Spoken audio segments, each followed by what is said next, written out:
El camino del autoconocimiento es el paso primordial para liberarse de las cadenas de las conductas limitantes del ego. Solo a través de la observación encontramos la calma y el conocimiento en nuestras acciones. Toda acción es una meditación. Meditación no es más que observación.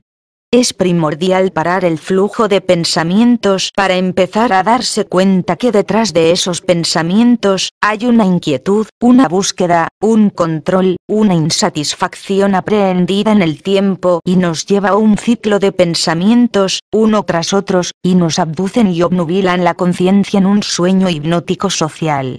La mente es una herramienta del ser, de la esencia de esa partícula cuántica que nos da vida. Que en un momento de la vida, hemos perdido la conexión, quizás sumidos en una y otra decepción al someternos a lo que no nos gusta, porque es lo correcto, tras el abandono de lo que nos hace sentir bien.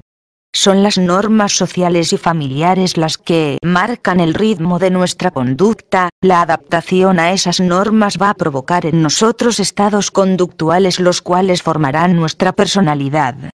Y como consecuencia somos el resultado de nuestros pensamientos.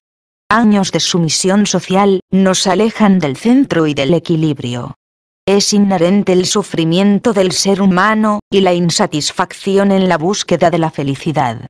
Y la mente, en vez de ser una herramienta a nuestro servicio como programadores de nuestra vida, se relega a ser un problema para el cuerpo y para nuestro ser.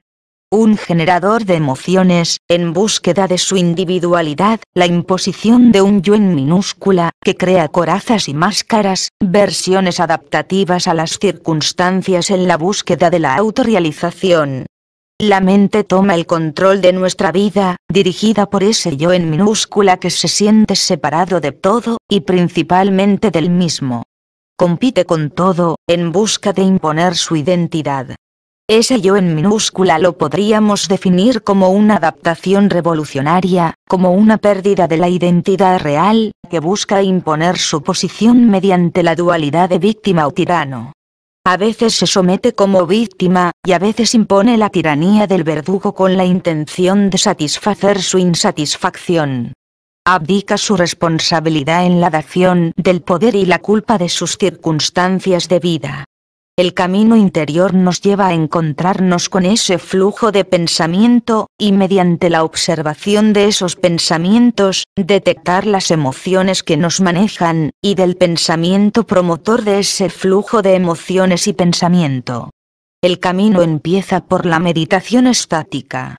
El análisis y observación de ese océano revuelto de pensamientos y emociones, nos abre al conocimiento de quiénes somos en realidad. Somos el observador que está tras esos pensamientos. Después esa observación en calma hay que llevarla a la práctica, a la vida real. Ahí es inherente perder el control de la mente, y ese yo en minúscula vuelve a tomar el control, y nos provoca emociones, las cuales nos hacen reaccionar a las circunstancias de la vida. Ese patrón común y habitual, se le denomina patrón de reactividad. Si analizamos esta palabra reactividad, dentro de dicho patrón, se puede definir como adicción a las reacciones, repetición de acciones, en el día a día. En síntesis, repetimos las acciones porque somos adictos a las emociones que llevan asociadas. Estas emociones son reacciones psicofisiológicas que disparan una reacción endocrina en la hipófisis, y tras ella un torrente de neurotransmisores provocan una reacción física. A esas sustancias químicas creadas en nuestro sistema endocrino, nos volvemos adictos, por eso se repiten las emociones una y otra vez, a través de la percepción. Podríamos concluir con la hipótesis o certeza de que todo patrón de conducta es aprehendido, y que somos adictos a su reacción endocrina, por lo tanto lo repetimos a lo largo del tiempo. Por lo tanto lo podemos desaprender. Mediante la observación de nuestras reacciones, y de las reacciones que provocan fuera, seremos conscientes de qué patrones de conducta seguimos, qué emoción o emociones se le asocian, y ahí tomas el control.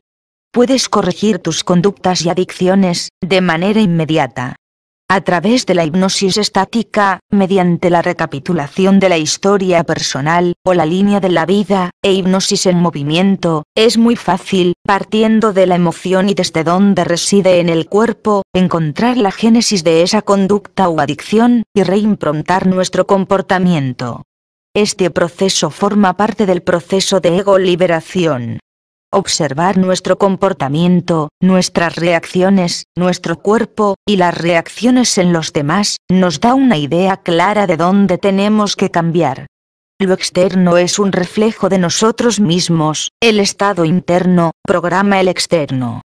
Por lo tanto, si tu vida, si lo que recibes de los demás y de tus acciones no te satisface y te hace sentir mal, empieza a cambiar. Tú obsérvate a ti desde fuera, como un espectador de la película de tu vida, y como consecuencia cambiarás tu realidad y lo que recibes de ella.